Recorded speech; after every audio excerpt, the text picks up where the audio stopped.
අපි මේ යන ගමන් ඉන්නේ ගාල්ල මාතර පාරේ. මේ මෙතන හරියටම ගාල්ල වරායි ඉස්සරහා.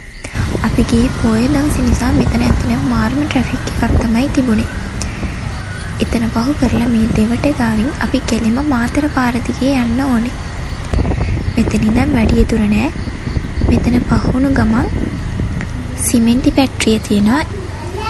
එතන ඉස්සරහා දකුණු පැත්තට හැරෙන්න ඕනේ. ඒ කියන්නේ අපි ගාල්ල පැත්තේ ඉඳන් එනවා නම් සිමෙන්ති ෆැක්ටරිය ඉස්සරහා තියෙන දකුණු පැත්තේ පාරෙන් අපි හැරෙන්න ඕනේ. ඔන්න දැන් තමයි අපි මේ පාරෙන් හරවන්නේ. මෙතන බලා ගන්න හරිම ලේසි.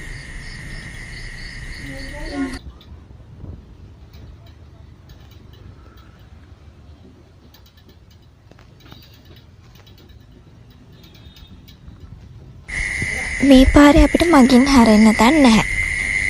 ඒ නිසා අපිට කෙලින්ම මේ පාර දිගට යන්න තමයි තියෙන්නේ.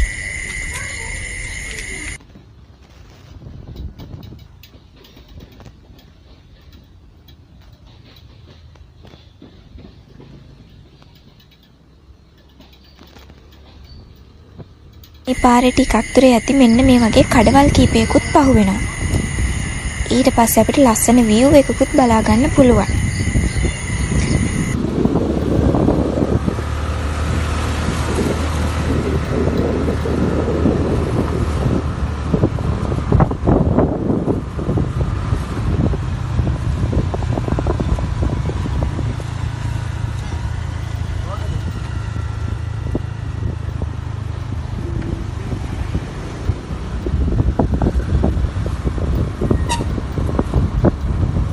ඔන්න බලන්නකො මෙතනට පේන view එක. මෙතනට මුළු ගාල්ලම පේනවා. හැබැයි අපි මෙතන නැවතුනේ නැති නිසා ගොඩක් පැහැදිලිව පේන්නේ නැහැ. මෙතනත් පහු කරන් ඉස්සරහට එද්දී අපිට පාකින් ඒරියා එක බලා ගන්න පුළුවන්. එතන වාහනේ නවත්තන්න රුපියල් 100ක් ගන්නවා. නැත්නම් මෙතන රූමස් වල පන්සලේම පාකින් ඒරියා එකක් තියෙනවා. අපි ගිහපු දවස පොය නිසා එතන නවත්තන්න ඉඩ තිබුණේ නැහැ. ඊට පස්සේ අපි එතන ගේට්ටුවෙන් ඇතුල් වෙලා මෙන්න මේ විදියට චෛත්‍ය ළඟට එන්න පුළුවන්. මෙතන මාරම ලස්සනයි. ඇත්තටම මේ වීඩියෝ එකේ පේනවා වගේම පේනවටත් වඩා මාරම ලස්සනක් මෙතන තියෙනවා. මුළු ගාල්ලම ගාලු කොටුව හැමදේම මෙතනට පේනවා. ගොඩක් පැහැදිලිව.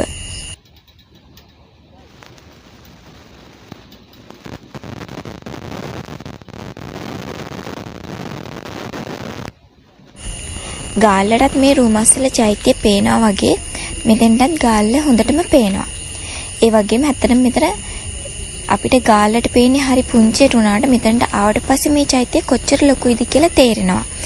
මේක හදලා තියෙන්නේ සුනාමියෙන් පස්සේ. මෙතන අපිට බලා ගන්න පුළුවන් සුනාමියෙන් මැරිච්ච අයව සිහි කරන්න හදපු ස්මාරකයකුත් තියෙනවා. මේ මෙතන දකුණු පැත්තෙන් පේන්නේ අන්නේ ස්මාරකය. අද මේ චෛත්‍ය වටේ යන්න පුළුවන් රවුම ගිහින් ඊට පස්සේ චෛත්‍ය උඩට ගොඩ වුණා. මේ මම කියපු සුනාමි ස්මාරකය.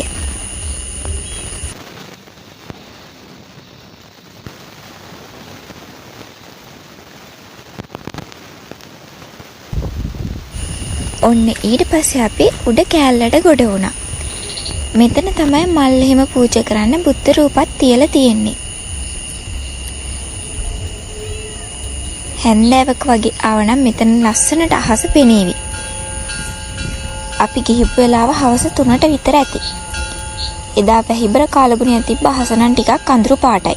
හැබැයි එතන මාරම ලස්සනයි. ඔයාලට මේ වීඩියෝ එකෙත් පේනවා ඇති එතන කොච්චර ලස්සනයිද කියලා.